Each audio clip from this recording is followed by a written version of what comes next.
¿Y nos ayudas, Jesús, a leerla? ¿O creen que perdemos el tiempo con esto? No, ¿verdad? Es bueno, porque es civismo, es pedagogía política. La política es un noble oficio. Decía don Jesús Reyes Heroles, la política es tan limpia que ni los más sucios políticos han podido mancharla.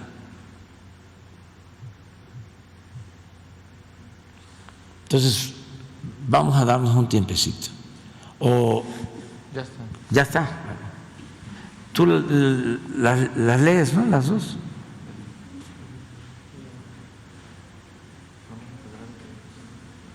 Esta es la primera carta que salió, el desplegado que salió publicado en varios medios. Vamos a poner la carta. Esta parte.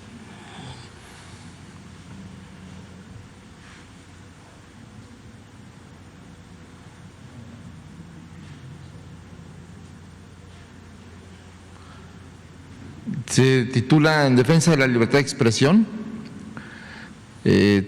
Está firmada por 650 personalidades, intelectuales, académicos, gente del Grupo Nexos y de Letras Libres, y dice así: la libertad de expresión está bajo asedio en México. Con ello está amenazada la democracia. El presidente López Obrador utiliza un discurso permanente de estigmatización y difamación contra los que él llama sus adversarios. Al hacerlo, agravia a la sociedad, degrada el lenguaje público y rebaja la tribuna presidencial de la que debería emanar un discurso tolerante. El presidente profiere juicios y propala falsedades que siembran odio y división en la sociedad mexicana. Sus palabras son órdenes. Tras ellas han llegado la censura, las sanciones administrativas y los amagos judiciales a los medios y publicaciones independientes que han criticado a su gobierno. Y la advertencia de que la opción para los críticos es callarse o dejar el país. El presidente ha despreciado la lucha de las mujeres y el feminismo, ha despreciado también el dolor de las víctimas por la violencia, ha ignorado los reclamos ambientalistas, ha lesionado presupuestalmente a los organismos autónomos, ha tratado de humillar al Poder Judicial, ha golpeado las instituciones culturales, científicas y académicas y ahora pretende socavar la libertad de expresión. Recordemos, por último, que no se estigmatiza a personas físicas o morales desde el poder presidencial sin ponerlas en riesgo. No se alimenta el rencor desde esa tribuna sin que el odio llegue al río alguna vez. Esto tiene que parar. Y están las 650 firmas a continuación.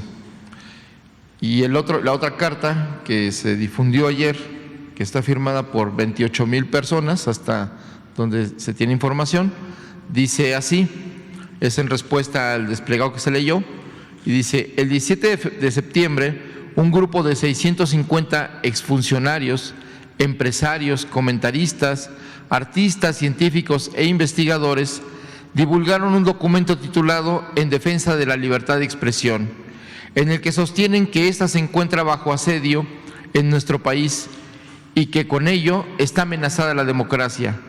Critican el discurso presidencial porque estigmatiza, difama, agravia a la sociedad, degrada el lenguaje público, rebaja la tribuna presidencial, profiere juicios y propala falsedades y siembra odio y división en México. Estas son citas del documento.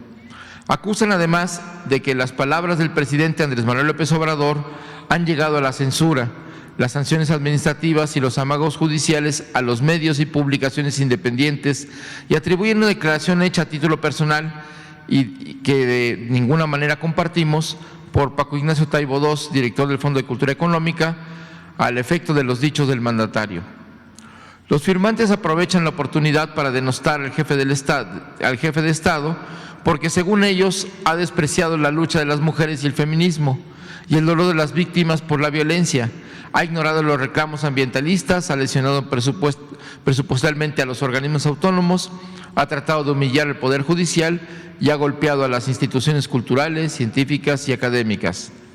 La amplia y libre difusión que ha alcanzado el texto de Marras niega de manera contundente su principal acerto, que la libertad de expresión está bajo asedio. En los más de 21 meses transcurridos desde el 1 de diciembre de 2018, nadie ha sido presionado al silencio por el Ejecutivo Federal. Ningún informador u opinador ha sido hostigado, despedido, detenido, procesado, torturado, desaparecido o asesinado por consigna de la presidencia, y el debate público está más vivo y vibrante que nunca en la historia moderna del país. Lo que es claro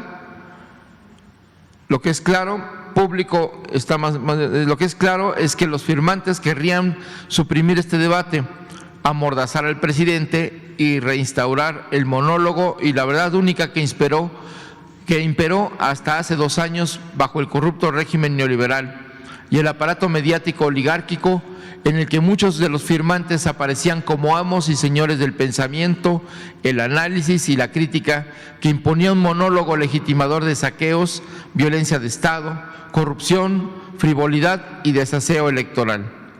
Estamos, pues, ante un exhorto que supuestamente llama a defender la libertad de expresión y que es, en realidad, un llamado a amordazar al mandatario más legítimo que ha tenido México desde hace muchas décadas.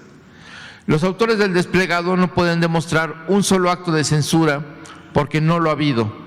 Su único argumento es una sanción administrativa impuesta a una empresa editora de Nexos, no por lo que se publica en ella, sino porque falsificó un documento del Infonavit.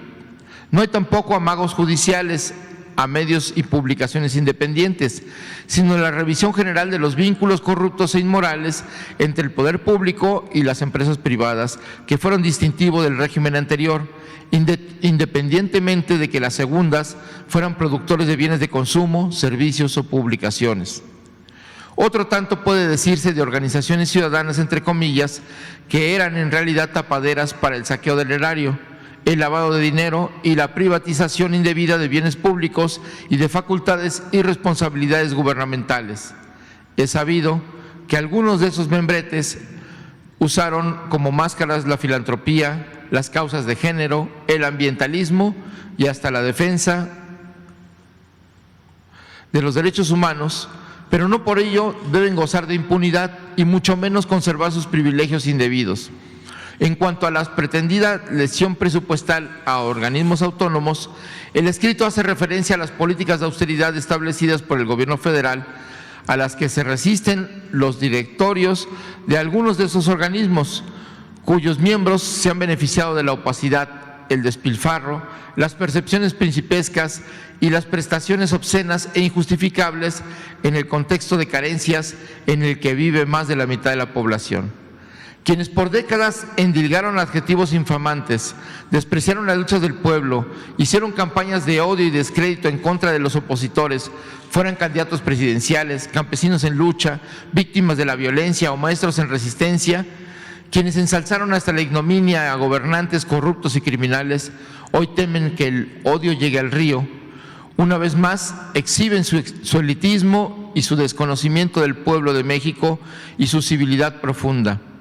El perdurable repudio popular que padecen no es producto de las expresiones presidenciales, sino consecuencia inevitable de su deshonestidad intelectual y de su complicidad, obsecuencia y cortesanía para con un grupo gobernante que dejó al país en ruinas.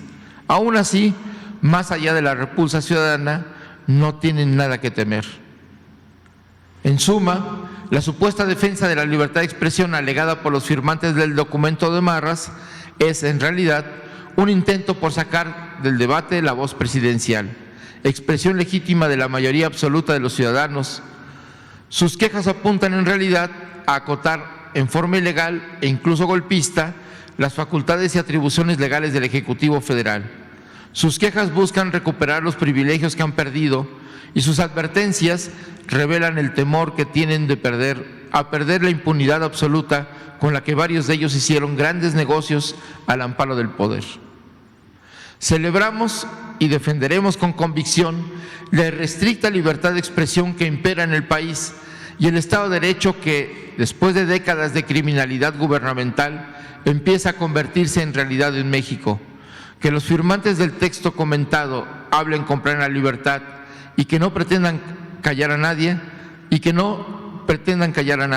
Su abusivo monopolio de la palabra ya terminó y no volverá nunca. Está